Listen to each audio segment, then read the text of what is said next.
Hello, welcome to another podcast. අද අපි කතා කරමු කවුරුත් කතා නොකරන මාතෘකාවක් ගැන. Strait of Hormuz වහලා දෙනකොට තෙල් ගැන තමයි හැමෝම කතා වෙන්නේ. ලෝකේ 120ක් තෙල් Strait of Hormuz වලින් යනවා. ඊට පස්සේ මුළු ලෝකෙම තෙල් සප්ලයි එකට මේක එෆෙක්ට් වෙනවා කියලා තමයි හැමෝම කතා වෙන්නේ. හැබැයි කවුරුත් කතා නොකරන දෙයක් තියෙනවා Strait of Hormuz වල එදිනෙදා සප්ලයි වෙන. ඒත් එක්කමද කතා කරමු NATO සම්බන්ධව. ට්‍රම්ප් NATO රටවල් වලින් ඊට අමතරව චීනෙන්, ජපානෙන් මේ වගේ රටවල් වලිනුත් සවුත් කොරියා වලින් මේ වගේ රටවල් වලිනුත් සපෝට් එක ඉල්ලනවා මේ Strait of Hormuz වලින් ඒගොල්ලෝ ඔයිල් ටැන්ක්ස් මූව් කරන්න. ඉතින් ලෝකේ බලවත්ම රටක් වෙන ඇමරිකාව ඊට පස්සේ ලෝකේ වැඩියම තෙල් නිපදවන රටක් වෙන ඇමරිකාව ලෝකේ 120ක් සප්ලයි කරන ඔයිල් බ්ලොක් වුණාම ඇයි අනිත් රටවල් වලින් ඉල්ලන්නේ සපෝට්? අපි ඉගෙනත් අද කතා කරමු. පළවෙනිම කියන්න ඕනේ ඔයගොල්ලෝ මගේ පළවෙනි වීඩියෝ එක බැලුවා කියලා හිතනවා මම මේ ඉරානයේ යුද්ධය සම්බන්ධව කරපු. ඊට පස්සේ මම දෙවෙනි වීඩියෝ එක කරා මේ තුන්වෙනි වීඩියෝ එක. ඉතින් ඔයගොල්ලෝ දන්නවා මගේ ඉස්සල වීඩියෝ එක බැලුවා නම් මම කිව්වා දිගටම කොහොමද prices change උනේ? ඒ කියන්නේ 50 ඉඳලා තිබ්බ ඔයිල් price එක 60ට ගිහිල්ලා 120 වෙනකන් ගිහිල්ලා ඊට පස්සේ ඒකට චේන්ජ් වෙන්න එෆෙක්ට් වෙන්නේ මොනවද කියලා මම ඉස්සෙල්ලා වීඩියෝ එකේ කරා. මේ මුළු ලෝකෙටම සප්ලයි කරන ෆර්ටිලයිසර් හදන්න ගන්න යූරියා ඊට පස්සේ සල්ෆර් මේ වගේ දේවල් 140ක් 150ක් විතර හැමදාම සප්ලයි එක එන්නේ ගල්ෆ් රටවල් වලින්. ඉතින් ඒ ගල්ෆ් රටවල් වලින් යනවා කියන්නේ ඒක යන්නේ Strait of Hormuz හරහා. දැන් මෙච්චර ලොකු ප්‍රමාණයක් ෆර්ටිලයිසර් හදන්න ගන්න දේවල් වල බ්ලොක් එකක් තියෙනවා කියන සප්ලයි එකේ මේක අද හෙට එන ප්‍රශ්නයක් නෙමෙයි. මේක මාස ගානකින් එන ප්‍රශ්නයක් ගොඩක් රටවල් වලට. විශේෂයෙන්ම ආසියාවේ තියෙන රටවල් විශේෂයෙන්ම ශ්‍රී ලංකාවට. මොකද ලංකාවටත් මේ ෆර්ටිලයිසර් හදන්න එන මේ වගේ දේවල් ඉන්නේ මේ ගල්ෆ් රටවල් වලින්. ඉතින් මේ කියන හැටියට ලෝකෙටම 120ක් පොස්පේට් ෆර්ටිලයිසර්ස් හදන්නේ ගල්ෆ් රටවල් වලින්. ඒකට අමතරව මුළු ලෝකෙම 125ක් මේක ඇත්තටම එන්නේ ඔයිල් ගෑස් රිෆයින් කරනකොට බයි ප්‍රොඩක්ට් එකක් හැටියට සල්ෆර් සප්ලයි කරන්නේත් මේ Strait of Hormuz හරහා. ඉතින් මෙතන හයිලයිට් කරන්න ඕන එක තමයි සල්ෆර් නැති වුණා කියන්නේ ඉස්සරහට ෆර්ටිලයිසර් ප්‍රොඩක්ෂන් එකටත් ලොකු බලපෑමක් ඇති වෙනවා. ෆර්ටිලයිසර් ප්‍රොඩක්ෂන් එකටත් බලපෑමක් ඇති වෙනවා කියන්නේ ඉස්සරහට ඇග්‍රිකල්චරල් ඉන්ඩස්ට්‍රි එකටත් ලොකු බලපෑමක් ඇති වෙන්න ඉඩ තියෙනවා. මේ ගැන දැනගෙන චීනෙන් පොඩි වැඩක් කරා. චීනේ කරපු දේ තමයි ෆර්ටිලයිසර් එක්ස්පෝර්ට් කරන එක ඒගොල්ලෝ తాවකාලිකව නවත්තලා තියෙනවා.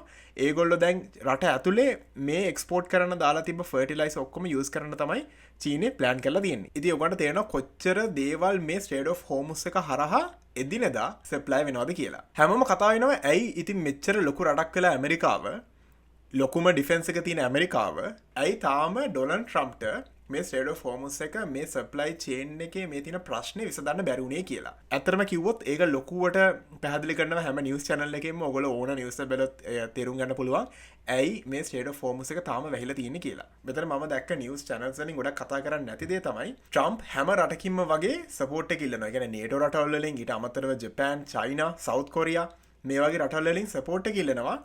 මේ ඔයිල් ටැන්ක්ස් සප්ලයි එක යථා තත්ත්වයට පත් වෙන්න ඒ රටවල් වලින් ඩිෆෙන්ස් පැත්තෙන් සපෝට් එක ඉල්ලනවා. හැබැයි මේ හැම රටක්ම බෑ කියලා තියෙනවා. ගොඩක් රටවල් බෑ කියලා තියෙනවා. ගොඩක් රටවල් චීන වගේ ගත්තොත් එහෙම ඉන්ඩිරෙක්ට්ලි බෑ කියලා තියෙනවා. කෙලින්ම නෙමෙයි. ඉතින් මේකෙන් වෙන්නේ ඔයගොල්ලෝ දන්නවා දැන් වින්ටර් සීසන් එක ඉවරයි. ඊට පස්සේ ස්ප්‍රින්ග් එක එනවා. ඒ කියන්නේ මිනිස්සු වගා කරන්න පටන් ගන්නවා. ඉතින් එතනදී මේ ෆර්ටිලයිසර් නැති වෙනකොට ඒ සප්ලයි එක අඩු වෙනකොට මේකේ ලොකුම බලපෑම වෙන්නේ ඇග්‍රිකල්චරල් ෆර්ටිලයිසර් සප්ලයි එකක් ස්ටොක් කරගෙන නැති රටවල් වලට මේක ඉස්සරහට බලපානවා. ඒත් එක්කම ඔයගොල්ලෝ දන්නවා සෞදි අරාබිය වලින් තෙල් දෙන්න ඒගොල්ලෝ වෙනම පයිප්ලයින් එකක් හැදුවා. හැබැයි මේ පයිප්ලයින් එකෙන් ඔයිල් විතරයි යන්නේ. ෆර්ටිලයිසර් යන්නේ නැහැ. ඉතින් මේකෙන් ඇත්තටම ලොකුට බලපෑම වෙන රටවල් ලිස්ට් එකක් දාලා තිනවා. ඒකේ ඉන්නේ සුදාන් ඉන්නවා, බ්‍රසීල්, ශ්‍රී ලංකා. මේ හේතු හින්දා බලපානවා කියලා තමයි තියෙන්නේ. මේ ප්‍රශ්නේ අපිට ළඟදිත් ආවා. මොකද 2022 යුක්‍රේන රුසියාවේ යුද්ධය යන කාලේ මේ ෆර්ටිලයිසර් ප්‍රශ්නෙත් ලොකුවට මුළු ලෝකෙම තිබ්බා. හරි. දැන් කතා කරමු ඇයි NATO රටවල් බෑ කිව්වේ? සහ NATO රටවල් ඊට පස්සේ චීන, ජපානය, සවුත් කොරියා මේ වගේ රටවල් වලින් ඇයි ට්‍රම්ප්ට සපෝට් කරන්නේ නැත්තේ කියලා. ඉතින් UK ප්‍රයිම් මිනිස්ටර් කියලා තියෙනවා මේක ඇත්තටම UK පාර්ලිමේන්තු එකෙත් ගොඩක් කතා වුණා මම දැක්කා. එයා සහ එයාගේ ගවර්න්මන්ට් එක වයිඩර් වෝ, ඒ කියන්නේ ලොකු යුද්ධයකට යන්න සූදානම් නැහැ. සහ ඒක NATO එකේ මිෂන් එකක් නෙමෙයි කියලා UK ප්‍රයිම් මිනිස්ටර් කියලා තියෙනවා. ඊට පස්සේ ජර්මනි වලනුත් ඒ වගේම දෙයක් කියලා තියෙනවා. ඉටලි, ස්පේන්, ජපාන්, ඕස්ට්‍රේලියා, EU රටවල්. ඒ ඔක්කොගෙම මේ වගේ කියලා තියෙනවා. අපිට මේ යුද්ධයට ඇක්ටිව්ලි පාර්ටිසිපේට් වෙන්න බෑ කියලා. ඉතින් මෙතන ඕපන්ලි ට්‍රම්ප් සපෝට් එක ඉල්ලනවා. ඊට පස්සේ සපෝට් එක දුන්නතුනට පස්සේ ට්‍රම්ප් කියනවා මට කිසිම රටකින් එහෙම සපෝට් එකක් ඕනේ නෑ. මම බැලුවේ කවුද මට සපෝට් කරන්න කියලා. ඊට පස්සේ කියනවා ඇමරිකාවේ ඩිෆෙන්ස් සිස්ටම් එක සහ ඩිෆෙන්ස් ගොඩක් පවර්ෆුල් කියලා කියනවා. එක තැනකදී ආවා එයා ඇත්තටම කියනවා we do not need any help from anyone කියලා. ඉතින් මෙයා කියන්නේ මේ සපෝට් එක ඔක්කොගෙම ඉල්ලුවට පස්සේ. හරි දැන් කතාවෙමු තවත් දෙයක් ගැන. ඇයි ඇමරිකාව කැනඩාවගේ මේ වෙස්ට එකේ තියෙන රටවල් වලට මේ යුද්ධ බලපාන්නේ? දැන් අපි දැක්ක ඇමරිකාවේ කැනඩාවගේ රටවල තෙල් පෝලිම් නැහැ. අතට මම දැක්කේ නැහැ තෙල් පෝලිම් වන් තියෙනවා. මම දැක්කේ අතරම හැමතැනම ගණන් වැඩිලා තියෙනවා ඔයිල් ප්‍රයිසස් වල. ඉතින් කැනඩාව ගත්තොත් එහෙම කැනඩාවේ සති 3කට කලින් ලීටරයක් ගන්න පුළුවන් $1.24කට වගේ. ඊට පස්සේ මේ දැන් මේ යුද්ධේ හින්දා $1.30 ගානට ගිහිල්ලා 50 ගානට ගිහිල්ලා දැන් නම් තියෙන $1.67කට $1.70 විතර තියෙනවා. දැන් නම් මම අදත් දැක්කා ඒ වගේ ගණනකට තියෙනවා. ඉතින් ඇයි මේ වගේ යුද්ධයක් ඉරානයේ යනකොට දැන් ඉරානයෙන් නෙමෙයි තෙල් එන්නේ ඇමරිකාවටයි කැනඩාවටයි. මොකද ඇමරිකාවෙනුයි කැනඩාවෙනුයි කියන්නේ තෙල් නිපදවන රටවල් දෙකක්. මම ඒ ගැන ඉස්සෙල්ලා වීඩියෝ එකක් දැම්මා කැනඩාවේ තියෙන රිසෝසස් මොනවාද කියලා. මේකට උත්තරේ මම දැක්ක හොදටම ඇනලයිස් කරලා තියෙනවා CBC නිවුස් channel එකකින්. ඒගොල්ලෝ කියනවා හිතන්න ඔයිල් මාකට් එක මේ ග්ලෝබල් ඔයිල් සප්ලයි මාකට් එක ස්විම් පූල් එකක් වගේ. මේ ස්විම් පූල් එකට වතුර එනවා ගොඩක් තැන් වලින්. ඉතින් හිතන්නකෝ ඇමරිකාවෙන් කැනඩාවෙන් ඊට පස්සේ සෞදි අරේබියා, ඉරාන්, ඉරාක්, වෙනින්සියුලා මේ වගේ රටවල් වලින් එනවා. රුසියාව මේ වගේ රටවල් වලින් වතුර එනවා කියලා හිතන්න ස්විම් පූල් එකට. හැබැයි මේ ස්විම් පූල් එකෙන් එළියට ගන්නවා අනිත් රටවල් ඔක්කොටම සහ ඒ රටවල් වලටත් මේ ස්විම් පූල් එකෙන් වතුර එළියට ගන්නවා. ඉතින් ඔයගොල්ලෝ හිතන්න එක වෙලාවකදී ඉරානේ, ඉරාකේ, සෞදි අරේබියාව වලින් ඒ වතුර ඒ ස්විම් පූල් එකට දාන එක අඩු වුණා. ඒ අඩු වුණාම සප්ලයි එක අඩු වෙනවා ස්විම් පූල් එකේ. එතකොට ඩිමාන්ඩ් එක වැඩි වෙන්නත් ඉඩ තියෙනවා. ඩිමාන්ඩ් එක ඒ ගානටම තිබ්බා කියලා හිතුවත් සප්ලයි එක අඩු වෙච්ච නිසා ප්‍රයිස් එක ගොඩක් සෙන්සිටිව් නිසා එකපාරටම වැඩි වෙනවා. මොකද පූල් එකේ ස්විම් පූල් එකේ ලොකුවට නැහැ වතුර. හැබැයි ඩිමාන්ඩ් එක වැඩි නිසා සහ ඩිමාන්ඩ් එකක් තියෙන නිසා ගොඩක් කට්ටිය තියෙන ගානට හරි ගන්න බලනවා. එතනදී ඉරානේ පොඩි ට්‍රික් එකක් කරා. ඉරානේ දැන් කියනවා ඒගොල්ලෝ කැමති ස්ට්‍රේට් ඔෆ් හෝමුස් වලින් ඕනම නැවකකට යන්න දෙන්න. හැබැයි ඒගොල්ලෝ ට්‍රේඩ් කරන්න ඕනේ පෙට්‍රෝ ඩොලර් සිස්ටම් එකට නෙමෙයි. ඒගොල්ලෝ පෙට්‍රෝ යුවාන්. මම මේ වගේ වචනයක් නැහැ කියලා හිතනවා.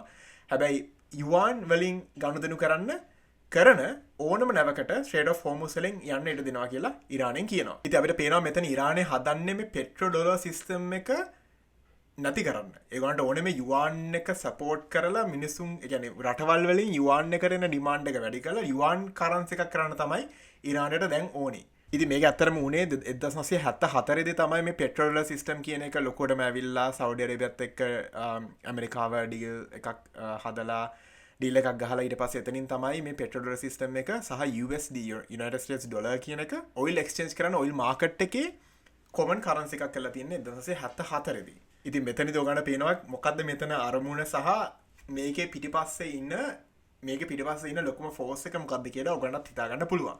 මෙතන ඇත්තටම මට හිතෙන විදිහට මෙතන ඉරානයේ ඊශ්‍රායලයේ ඇමරිකාවත් එක්ක යන යුද්ධයක් නෙමෙයි. මෙතන ඇත්තටම යන්නේ මම ඉස්සෙල්ලා වීඩියෝ එකෙත් කිව්වා මෙතන ඇත්තටම යන්නේ ඇමරිකාවයි චීනය අතර යුද්ධයක් තමයි ඉකොනොමිකලි යන්නේ අපිට පේන විදිහට මේ වෙන හැම දෙයකින්ම. ඉතින් චීනෙන් කියනවා මේ වගේ දෙයක් ඕගොල්ලෝ කියන්න එපා. මේක කිව්වහම ඇමරිකාවයි චීනය අතර තියෙන රිලේෂන්ෂිප් එකට මේක බලපානවා කියලා චීනෙන් කියනවා. හැබැයි අපි බලමු මොකද ඉස්සරහට වෙන්නේ කියලා. මොකද මේක වෙනස් වුණොත් මේ පෙට්‍රෝ ඩොලර් සිස්ටම් එක වෙනස් වුණොත් එimhe මුළු ලෝකෙම කරන්සි එක යුවාන් පැත්තට යන්න තියෙන chance එක වැඩි. මොකද ඔයිල් වලට එච්චර ඩිමාන්ඩ් එකක් තියෙන නිසා. ඉතින් මෙතන තව හයිලයිට් කරන්න ඕන දෙයක් තමයි ට්‍රම්ප් හිතනවා වෙනින්සියුලාවේ ඉන්න ප්‍රෙසිඩන්ට් පැහැරගෙන ගියාට පස්සේ එයාට පුළුවන් වුණා වෙනින්සියුලාවේ එයාට පව එකක් එයාගේ අපර් හෑන්ඩ් එකක් ප්ලේ කරන්න. ඉතින් එයා හිතුවා ඉරානෙත් මේ වගේ දෙයක් කරන්න පුළුවන් කියලා. ඉතින් ඒකින්ද තමයි පළවෙනියෙන්ම ඉරානයේ ඉන්න සුප්‍රීම් ලීඩර්ව එයා ඝාතනය කරේ. හැබැයි එයාට පේනවා දැන් එයා කොච්චර මෙහෙම කරත් ග්‍රවුන්ඩ් ඉන්වේෂන් එකකට තියෙන ප්‍රශ්නයක් නිසා ඊට පස්සේ ඉරානයේ ස්ට්‍රේට් ඔෆ් හෝමුස් පාවිච්චි කරන හින්දා ස්ට්‍රැටජිකලි මුළු ලෝකෙම මේ ප්‍රශ්නෙට සම්බන්ධ කරන්න ට්‍රම්ප්ට ඇත්තට මෙතන ලොකු ප්ලේ එකක් නැහැ දැන්.